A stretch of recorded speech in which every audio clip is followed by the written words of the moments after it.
Good afternoon. I'm Scott Lucas of the Populism and Action Project. Thanks to all of you for coming and joining us on our third video cast of what we hope is many, to consider populism in all its aspects, political, social, economic, and in the various countries of and beyond the project. Well, we discussed last time with Adrian Favero, Switzerland. Today, with Judith Sijstermans, we'll be discussing Belgium. But before we get to that, I wanted to bring in the co-director of the project, Stijn van Kessel. Welcome him in from London. Because what I wanted to ask you, Stijn, is that with all these shifts that take place in populism, not just in Europe, but around the world, we now have this dynamic of Black Lives Matter, which isn't just a question of America imposing this on Europe, but how people are negotiating it. Now, it seems to me from the outset, this would be a very difficult development for radical right-wing populist parties to negotiate because it raises fairly difficult issues about national culture and about national identity. Do I have that right? Well, in a sense, populist radical right parties have to tread quite carefully, and few of them or none of them probably would publicly deny that Black Lives Matter or that white lives matter more, because they don't want to portray themselves as racist parties. At the same time, I think, however, this Black Lives Matter movement and sort of the decolonization process that goes with it, as some people would call it, offers an opportunity for populist radical right parties to emphasize their issues again, or their issues related to multiculturalism, cultural diversity. They come higher on the political agenda again. And they often argue across countries that instead of spitting on our own national history, we should actually be proud of it. So that's the kind of narrative that they can use to regain attention in the media again.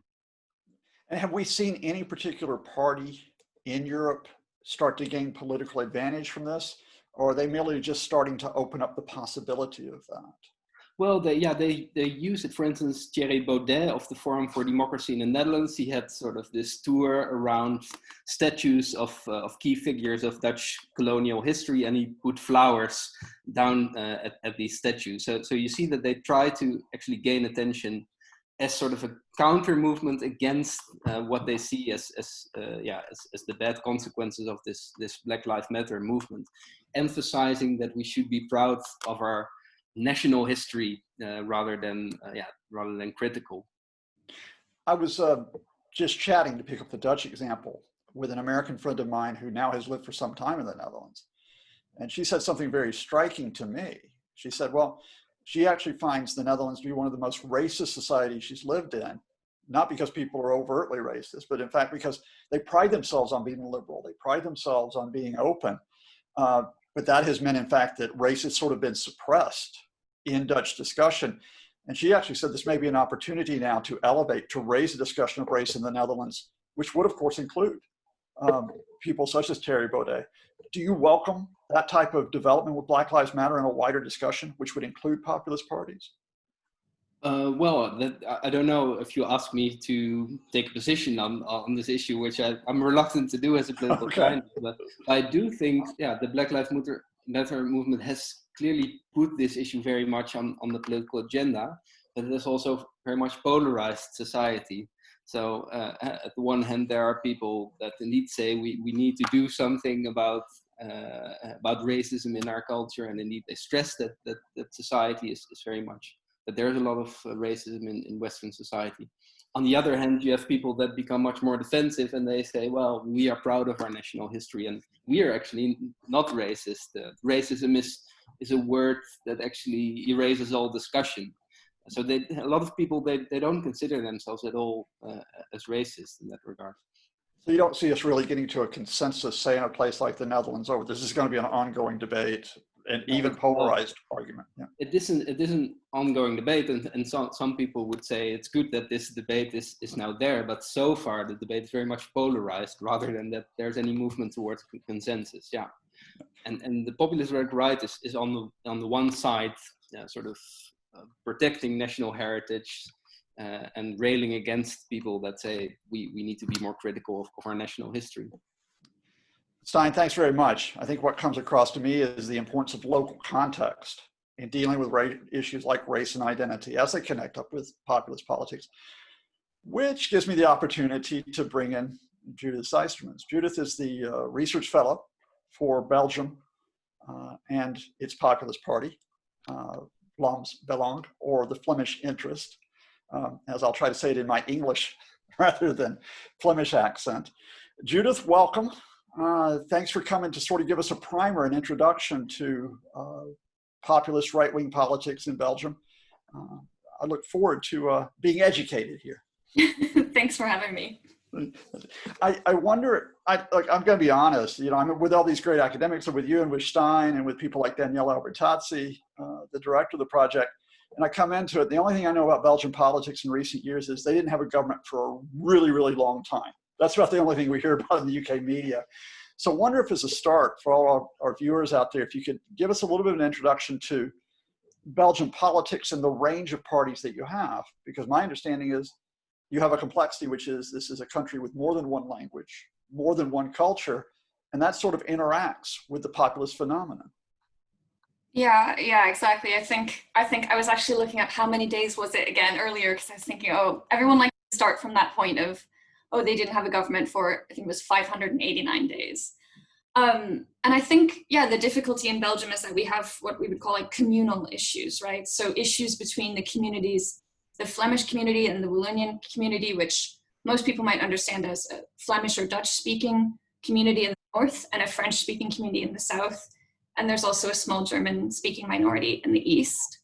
We also have the complex situation of Brussels, the city of Brussels, and how that interacts in terms of the European context. So that makes it sometimes difficult to reach consensus in Belgium, partly because there are political parties. For example, there's a liberal Flemish party and there's a liberal French-speaking Wallonian party. But so it's not one party that acts across both of those communities. So they themselves need to negotiate, because political parties can sometimes bring us together across these communal divides. But in Belgium, you don't necessarily have that. There's also a division between the North and the South in terms of the types of politics that's going on. In the most recent elections, which are more than a year ago now, in May 2019, we saw Flanders go, you know, this is a very broad statement, Flanders go right and Wallonia go left. And quite dramatically, the difference between those two regions was increased. So yeah, they are struggling again to form a government and find some consensus after those May 2019 elections. So I can't believe we're more than a year on from then now. So if I understand it, we have these multiple axes, which we have an axis of geography, we have an axis of what you might call issue politics, what some might call left versus right.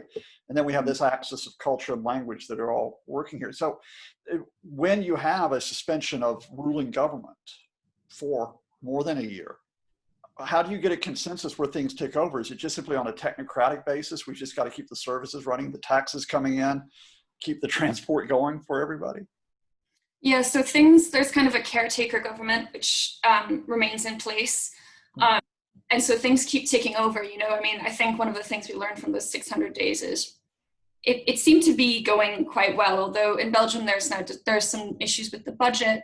And now, I mean, they do now have an emergency government for coronavirus, which is again a continuation of the previous government. It's a minority government, but was empowered by most, not all, of the political parties in Belgium, which has given them, forming that emergency government has given them more powers to deal with the coronavirus crisis.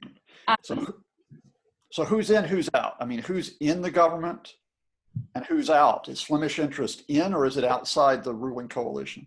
They're very much outside of the ruling coalition.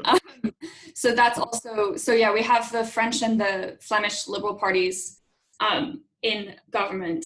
And we see the Flemish Interest is always excluded from government because of something that we call a cordon, which basically keeps the Vlaams Belang, the Flemish Interest, out of the government at all levels. So we also see that at the city council level, at the provincial level. This is basically something where all the other parties decided that they were not ever go into coalition with the Vlaams Belang because they were seen as being too extreme, And they had, you know, especially in the past, had links to the Holocaust and all those issues in the past that they're now obviously trying to distance themselves from. So this cordon also makes it difficult because we saw that the Vlaams Belang was the second largest party in the May 2019 elections in Flanders. So it's pretty difficult to form a government when you take out one of those big parties already, and then you have the left-right issues, you have the linguistic issues, the cultural issues. So excluding the Vlaams Belang makes it even more difficult to create a government. So where does Flemish Interest come out of? I mean, well, first of all, when was it created, and does it come out of a single issue, politics, such as on immigration? Does it come out of a Flemish identity? Is that what brings it forward, or is it an intersection of issues and identity that creates this radical right-wing party? Yeah, so it emerged in the 70s from the Flemish nationalist community. So a number of splinter parties of an older Flemish nationalist political party came together to form what was then called the Flemish Bloc. It has changed its name. It's basically the same party, but it had to change its name due to a judicial ruling. So it came from this Flemish nationalist community, which also has a civil society aspect to it, a cultural aspect to it. But in its growth, it really trended towards a more traditional populist radical right party, as we discuss, and you discussed last week with Adrian as well. So they are critical of migration. They see that as a challenge to Flemish identity, right? So their sub-state nationalism, their Flemish nationalism isn't divorced from their critique of migration, because they see it as challenging Flemish identity. And there's also this discussion of replacement, right, of replacing Flemish identity, which is very complex. So those two things certainly are related to one another.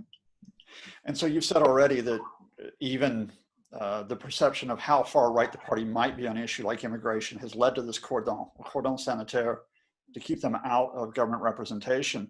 But beyond that, by definition, and this would seem to be different from the Swiss case we discussed with Adrian in our previous episode, they can't be a national party, can they? I mean, they're just representing part of Belgium with Flanders. Yeah, but I mean, this is the case for all political parties in Belgium. They all represent only a part. So unlike, to use a UK example, since we're based in the UK, unlike here where the SNP, the Scottish National Party, only represents Scotland, so they would never have enough seats to really take part in the UK government, although there was some attempt. Unlike that, it's quite normal in Belgium that, Flemish nationalist parties do play a part in government. So the Vlaams Belang's closest competitor is called the N-VA, and they also support Flemish nationalism, and they have played a part in government. So it's partly because the Vlaams Belang is seen as being very radical right by the other parties in Belgium, that they're being excluded, although they are pushing back against that, which is pretty interesting. Because I assume that, for example, you say that in the current government, the emergency government, we've got the Flemish and Walloon liberal parties. So I assume they can find a way across each other on economic issues, for example, a liberal perspective there, possibly environmental issues could bring them together. Has Flemish Interest been able to use, say, an issue like immigration to reach across the cultural divide, reach across the language divide, to build up its own potential coalition? Or are they still very much isolated even on issue politics? Yeah, I mean, I have to say that they haven't made a lot of attempts to reach across to the French-speaking community, although they did actually get some votes there, which was, is interesting, would be a very interesting niche side project for an academic to look at. But the main party that they really would like to go into coalition with is the N-VA, which is a center-right party, Flemish nationalist party in Flanders. They would like to go into coalition with them, probably at the Flemish level. So we also have these, so Belgium is so complicated. We also have these sub-state governments, right? So we have a Flemish parliament and a Flemish government, which that's where, I think that's where the Vlaams Belang is really looking to have power, right? Just like the Scottish National Party wants power at the Scottish level, the Vlaams Belang ultimately wants power at the Flemish level to get Flemish autonomy. And what's that possibility of the N-VA actually accepting an overture from Flemish Interest where we get a new type of regional government in Flanders? Yeah, I mean, I won't hazard to make any predictions. Academic, I always tell my students not to make predictions, so I won't either. But there were more overtures made after the last election than have previously been made between the N-VA and the Vlaams Belang. The N-VA is in a very tricky position. They didn't do very well in the last elections, and well, I mean, they did well, but not as well as they would have liked to do, I suppose. And recent polls show that the Vlaams Belang has actually overtaken the N-VA in popularity. And so, sure, there's possibilities for a coalition, but there's so many dynamics there that make it very difficult. And of course, the cordon, which is held for the last 30 years. So, yeah. I would assume there's a tension here between issue politics, where the NVA and Flemish Interest may still be divided, and then just the practical politics, which is if someone's becoming stronger than you are, you can't necessarily keep them outside the tent. Yeah, and I mean, it's interesting because they do like to argue about these issue politics, but I mean, there are a lot of overlaps in the two parties, so they definitely compete on the migration issue. They compete over that quite a lot, and that's something where the Vlaams Belang was able to kind of capture that, make that issue ownership, as we would say, on migration in the last election, and they argue about that, and it causes big fluctuations. So is there a face of Flemish Interest? Is there a party leader? Is there a coalition of leaders that represent this? In other words, do we have a personality politics at play here? Yeah, that's a great question, because we definitely do, and I think that's something that I've been speaking to a lot of members of the party for our project, and it's something that really comes up. The leader, his name's Tom van Grieken. He's quite young. At the time he became leader, he was the youngest ever party leader in Belgium, although he's since been replaced. But so he's certainly the face, and they push him as well. And I think we'll touch on social media, but they certainly push him on social media as well as a leader. But the party has a quite diverse range of leaders. We have, I mean, the classical figurehead of the party is Philip de Winter, who I think is probably the one that other Europeans, when you see his face, you'll recognize him. He's more radical. So we certainly have different figureheads, but Van Grieken has so far been very successful in his leadership. And I think as long as he keeps being successful, he'll keep getting support. So it's kind of iterative for him. He wants to keep the ball rolling. So this presentable politics, or populism, I should say, presentable populism through Van Grieken. You mentioned social media, so let's pick that up. I mean, in this 21st century environment, even in a small country like Belgium, how much is Flemish Interest going to social media to try to expand its reach, whether it's within Flanders or even across the country? Yeah, I mean, I think this is something that is super interesting about the Vlaams Belang is like, so I was listening to your discussion with Adrian last week, and he said, oh yeah, they're kind of dabbling in social media. Well, the Vlaams Belang has jumped into the lake. They're in the middle of that social media machine. I was looking at the numbers earlier, and they put as much funding into social media as all the other Flemish parties combined in the last election.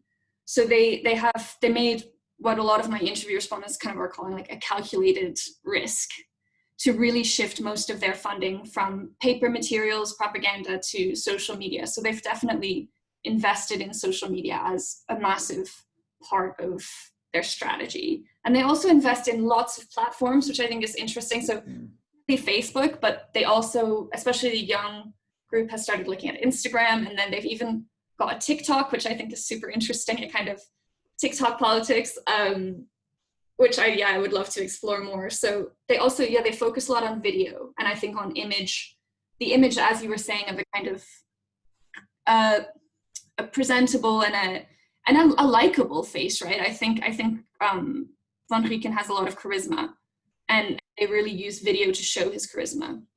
Yeah, what I have found is in other countries that you're beginning to get a generational divide, or at least the idea is Facebook is for folks more in my generation, whereas you talk about Insta, you talk about TikTok to hit younger folks. Is that happening as well with Flemish Interest in their use of social media?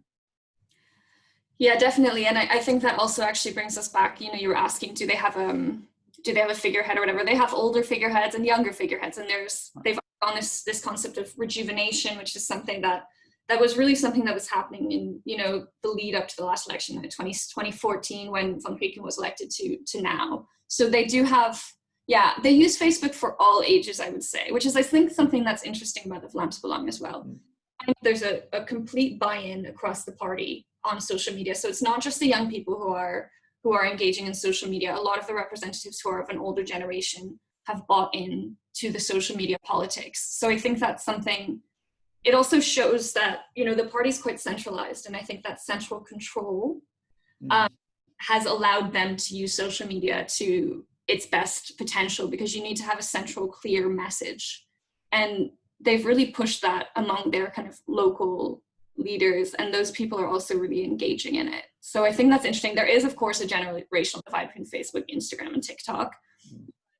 They all buy in. The whole party seems to have bought into the social media thing for now. As I said, I think it depends on that it keeps being successful.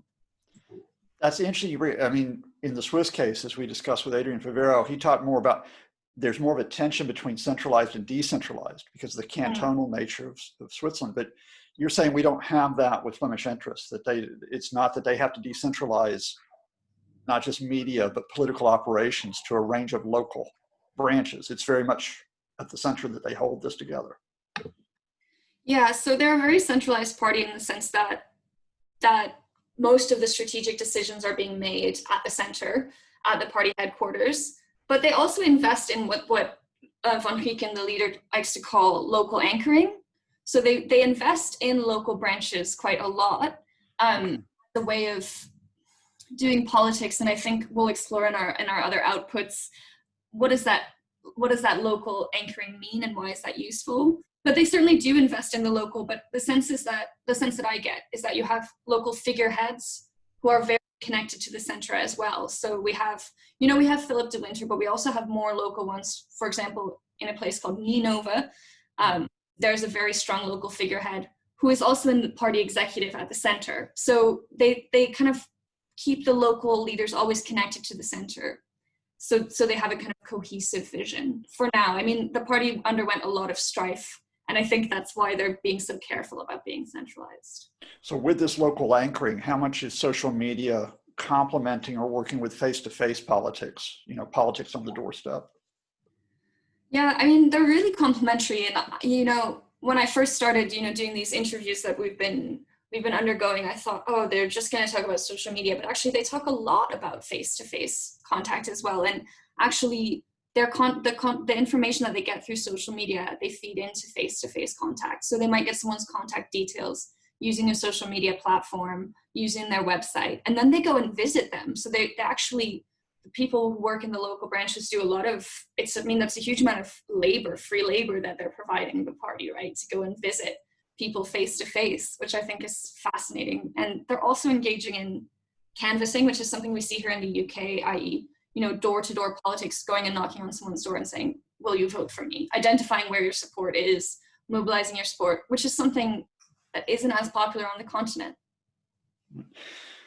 Okay, so we've talked about this range of political methods that could be used, but in this very complex country, which is Belgium, then we get this intervening factor that all of us are dealing with, which is the coronavirus pandemic. How much is coronavirus affecting the Belgian political scene? How much is it specifically affecting the way that Flemish Interest can present itself when you now have to deal with an emergency government and that buy-in? I would assume at the start that everybody needs to support that emergency government for the sake of survival. Yeah, I mean, I think that they took a very hardcore line at the beginning of saying, no, we don't really support this emergency government. We're not happy with this. And I think that that's actually paid off, because now we're seeing all the other parties critiquing the emergency government as well. I'm sure that we can't follow the coronavirus everywhere, but in Belgium, it's not been going very well, unfortunately. And now we see there's been other upticks this week after the easing of lockdown. So we've seen the parties be very critical of the emergency government. And yeah, again, the Vlaams Belang is calling for new elections. They're very keen to push forward now that they see they're being successful in the polls. And they also did a lot of interesting local initiatives in terms of delivering food to people who might be in need. Now that the schools are starting up again, they're doing backpacks with school supplies. So they do have these kind of solidarity measures and these social welfare measures which I think we sometimes forget can be part of a populist radical right party, right? Because the us versus them, it also has an economic component to it and a social component that isn't just, cultural. So yeah, I think that there's been some interesting developments there. I guess the logic is, because Belgium got hit really hard. I think it may have had the highest death rate per capita of any country for a while at the start of this crisis. If we get this resurgence, and you mentioned the uptick of the past week, I hate to be callous, but that seems to present more political opportunity for Flemish Interest as the grassroots party that cares, but doesn't have to have the blame of basically a high death toll under its watch. Yeah, I mean, I think this is why the cordon is something which is really complicated. It's really complicated when you're excluding a party all the time from being in government. That also allows them to be very critical and to be oppositional and to play their opposition politics. Even in times of crisis, I mean, the coronavirus is political. We saw some unity at the beginning across Europe, and we had some blog posts for the project on that, but actually it is of course a political thing. And basically the king has recently called for, to restart government formation talks, because Belgium does need to think about how they're going to come out of the coronavirus. What is the political way out of, the economic issues caused by the virus as well? So I think you might be right, but like any party that tries to play politics with a health crisis, they need to, of course, be careful about how they do it and how they present it. And I think that's why the local initiatives that they're taking are quite interesting. Let me bring Stijn van Kessel back in, who's listening to this. Let me ask both of you this, all right? So having heard this presentation of Vlaams Belang and having, a project that's looking across Europe, how much is this party, in a specifically Belgian context, offering lessons in terms of what's happening elsewhere across Europe, either for European politics or specifically for right-wing political parties? Is Vlaams Belang a model, or is it an exception in what we're studying so far? Judith? So I'll start. I don't think they're an exception, and I think actually they work quite hard not to be an exception. So I have a kind of personal interest in academic interest, but personal, in the relationships between political parties across countries. And you can see that they very much try to cultivate those relationships. They want to see themselves as one of many parties that are part of this generation of people that are pushing back. There's also this identitarian movement that they're part of. So they engage very closely with other European political parties. In fact, I think to not be an exception, to not have that the negative stamps they've had in the past. So they, for example, had, Salvini came and they had a big meeting with all their members, or they've had Marine Le Pen come and speak as well. And I think in fact that they want to see themselves as one of a group of a generation, of a movement. So they do have this kind of pan-European look, which perhaps is also, made easier by being at the center of the European Union. Whether or not they like the EU is a different story. For the next podcast. All right, yeah, so exactly. Stijn, Flemish Interest is part of a pan-European movement? Yeah, or it's definitely comparable with other parties in the same party family. What I think is interesting about the Flemish Interest as a case is that if you look at it from a more historical perspective, so it's a party that has gone through all kinds of different phases in its so-called life cycle, or it had difficulties breaking through at first, and it had a successful phase. Then it got competition from the New Flemish Alliance. So it went down in the polls, and now it sort of sees a revival again, which is very interesting to understand more generally about the longer term success and failure of this type of party. It also shows that you shouldn't be too quick to say when a radical right party goes down in the polls that it will never survive anymore, that's the end of populism or the end of the radical right. Now, these parties can definitely bounce back, and an important condition for that is its interaction with mainstream parties. So I think that in that regard, the Flemish Interest is a very telling case to understand the radical right in Europe more generally. So not only have I learned a bit more about Belgium beyond a 589-day shutdown, we've got something to keep watching in terms of where these ripples cross across the continent. Judith, Sijstermans, thank you so much. That is just such an excellent introduction. I know people will now be going to the Populism and Action Project site which is on eaworldview.com, to be reading what you've written about Belgium and about other areas of the world, such as, for example, politics in California amidst coronavirus. Hasten to add, that's not a populist party, but it's an interesting case. Yeah, definitely. Stijn, thank you very much for being here today as well. And Stijn will be keeping the project held together along with Daniele Arretazzi. And let me thank Josh Allen for making us all look good, or at least minimizing us when we don't look so good. And let me just say thank you to you, the viewers.